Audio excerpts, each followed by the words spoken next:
everybody, this is another bonus episode from Fantastic Fest for Horror Movie Night, and I'm sitting here with Ryan, the director of the Mortuary Collection.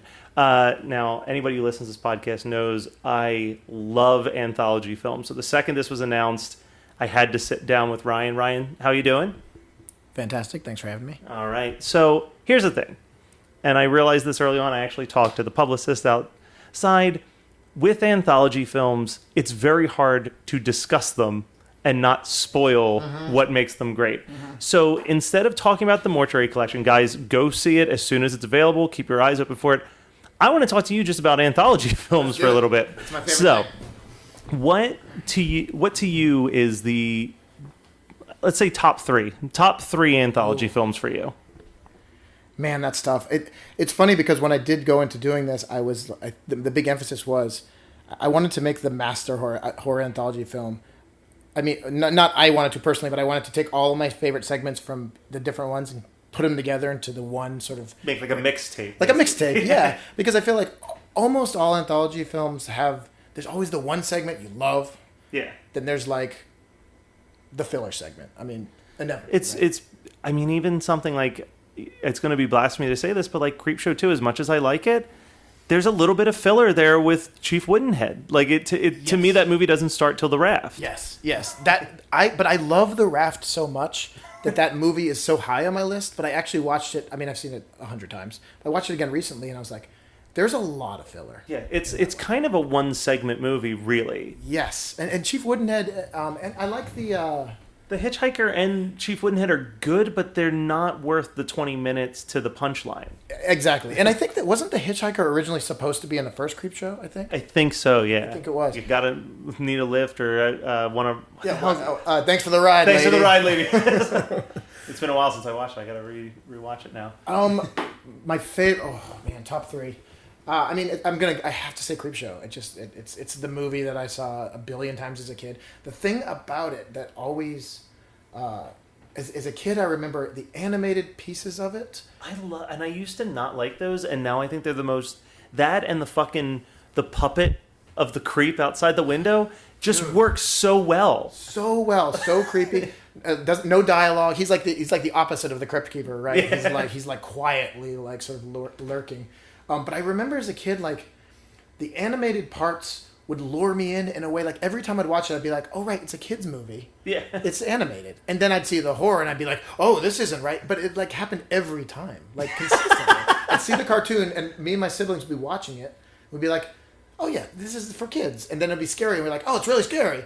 It's weird how a child's brain kind of resets every time. The first episode of Tales from the Crypt I ever saw was the last episode of Tales from the Crypt. Because it's a cartoon, The Third Pig with Bobcat Goldthwait. Yeah. And I was like, oh, this is just going to be like a Tom and Jerry cartoon. And I was like, what is happening? Like, yes, I forgot about that one. It's always stuck in my brain because it fucked me up so bad. Because they did like the kids animated series, the Tales from the Crypt Keeper or whatever. So I was like, yeah, the Crypt Keeper is like kid friendly. And no, it is not. It's not. It's funny how that works. And I guess it was Creepshow 2 that was more heavy into the animation. Because I think they had like there was a whole thing where they were supposed to do a live-action wraparound, and I think they ran out of money, so they did an animated one to sort of fill it in. That's why you have, like, this sort of animation spliced in with Tom Savini as the creep. So it's like a piece of live-action. Do you remember that? Yeah, it seems weird to think of a scenario where the animation is a cheaper option than the live-action filming. It does. I was thinking that same thing, but they like, sourced it out in, like, Germany or something. That makes sense. I don't know. Tales from the Crypt, I think the original. Okay. The Amicus, Tales from the Crypt, I think would be right up there. And then... I'm really fond of Body Bags. Okay. But I haven't seen it for a while, so I having revisited Creepshow 2 recently, now I'm like, I gotta watch Body Bags again to see if it holds up how I remember it holding up. I'll tell you the one that I was thinking of while watching the Mortuary Tales. The perfect double feature for me is actually my favorite anthology film, which is Tales from the Hood. Oh yeah, amazing. Because it has a slightly similar framework. Which I was nervous about. Yeah, but it's not. It's definitely, like, when I say that, it's not the same punchline, listeners. Right. But it's, a guy in a place with a lot of dead bodies telling stories about dead bodies. So it's a similar framework. Right. But, yeah, that movie... Wait, isn't the iconic line in that, "Welcome to hell, motherfuckers"? Oh, God. Clancy Williams III just crushes it in that movie. Dude, so good. I know, it's funny. This movie must have been hugely inspired, kind of accidentally, by that movie, because I do remember I was writing. I was like, "Oh, this is such an original, fresh idea. A mortician, how perfect!" And then we got into. I started writing more. I was like, "No, this is Tales from the Hood. Yeah, this is very Tales from the Hood. Okay, I can't have criminals walking in. Okay, let me change that up." But yeah, I mean, I love that movie too. That's an underrated movie too. I feel like not by the people in the know, but I don't feel like most people have seen that. No, and I think the name throws people off because I don't think they realize how serious it is. Yes, absolutely. What I really liked about From a whisper to a scream. That's another one. That's a great one. That one with the head wrapped in which also I think was produced. Was that Hammer? That wasn't Hammer. Who was that? There's a connection between that one and Tales from the Hood. I think it's the same producer. Well, it is. I remember. I can't remember who the producer is, but I remember that on the commentary track. Yeah, I'm drawing a blank on his name. I feel like Darian? Maybe. Scott? Darian Scott? I think that's right. Does that sound right? I think that sounds like a person's name. He's awesome. we made when we were making this movie, it started out, so I wrote the movie and everyone was like, we don't want to make horror anthologies. And I was like, maybe I'll make a segment and should prove you wrong. So I actually made one of the shorts first. It's called The Babysitter Murders. Which is, they're all great, but definitely my favorite of... Oh, thanks. Because I love slasher movies, too. Yeah, you're touching anthology and slasher in one movie. You've got my heart. Perfect. Well, I remember we made that, and when I did a Kickstarter, and part of my Kickstarter was like, I want to make a documentary about horror anthologies, because I feel like people don't know. I was like meeting people, and they're like, what's an anthology? I'm like, what? You don't know what an anthology is? How dare you? How dare you? And so I made this little documentary called We Come in Pieces with my producing partner, Ben Heathcote. And we went around and we interviewed Darian Scott. We interviewed Michael Dougherty. We got some of the VHS guys. We did Joe Dante. And we basically just sat down and we talked about horror anthologies, like past, present, and future. Like, what makes them great? Why do you think they're struggling? And how do we make them come back? Yeah. And it was just this, like...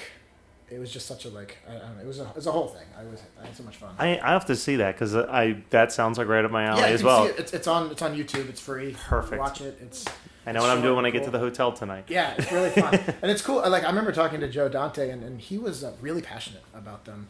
And he was like, everyone says they're hard to make, but they're great because you get a great actor, and you only need him for 3 days, and you're in and you're out, and they're fresh. And I remember he had all these great stories about Twilight Zone, the movie, and I was sitting there with Joe Dante, and I was like, I kind of just started doing this Kickstarter, and I'm sitting here with Joe Dante. And I don't know how I did this, but I'm going to keep rolling through it. And his segment in the Twilight Zone movie, when it pans down and shows that girl with no mouth, it was nightmares for the rest of my life with that shit. Yeah. Oh, yeah, absolutely. So what I really liked about your film, though, is that I think a lot of the time with anthology films, all the stories have some type of central theme. Mm-hmm. And I'm making an assumption here, but I'm hoping that I'm not about to make an ass out of myself and you. No, I want to hear it feels like with each one of these stories, you got to do your own mini version of some of your favorite subgenres of horror, because none of them are you've got a slasher one, you've got like a tentacle, like an H.P. Lovecraft monster type movie. Like,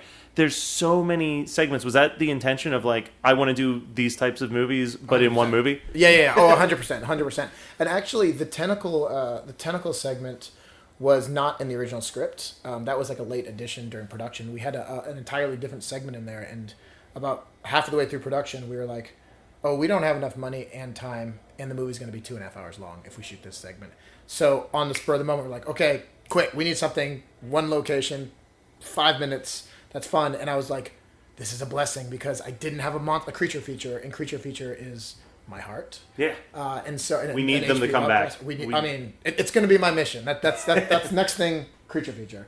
But that was the way that I was like, okay, now I got a monster. Great, we got it all. We got ghosts, we got monsters, we got slashers. Okay, we've covered all the bases. Got a little body horror. So yes, it was the intention was to be diverse. And there's also that thing as a first-time filmmaker where there's kind of like, I might never do this again. I'm going to do everything right here. Yeah, why not? And so we did that. And the motto, I remember through production, the motto was always like, if someone came up with a really cool idea, no matter how hard it was, we had to do it. Yeah. We're like, we got anti-gravity in an elevator? Well, we have to do that now. Someone just brought that up. And so it was hard, and it took a long time, but it was, I think, worth it in the end to see it's just so crammed full of things. in a way that like even I'm like when you just put it on your computer and you like scrub through it, it's just like what is this? Well, and I think that starting it with such a short story also kind of throws you off, because there was a part where I was like, oh, is this just going to be like a collection of like little 5-minute vignettes? And then you hit them with the next story, which is a pretty lengthy and bit of like a comedy of errors, but in the most gory. It's probably the most Tales from the Crypt-y story in the movie. Yeah, I would say so, for sure. The Unprotected, you mean?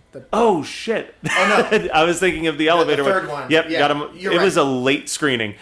Oh, I know, man. I know. I had to wait all day. I had to be stressed all day. Were you happy with the response from the actual midnight crowd? I was. I think it's really hard when you make a thing and you're seeing it for the first time. You're kind of like in your own head. Yeah. Most of the time. It seemed like it was a good response. It's funny because you want these big responses, but then I kind of realized also like the movie, there's like, it's not a movie that warrants big responses except for some sort of key moments. Yeah. So it's sort of like you're in your own head trying to process like, okay, yes, they like it. Okay, they're laughing. Okay, they seem scared. They're quiet.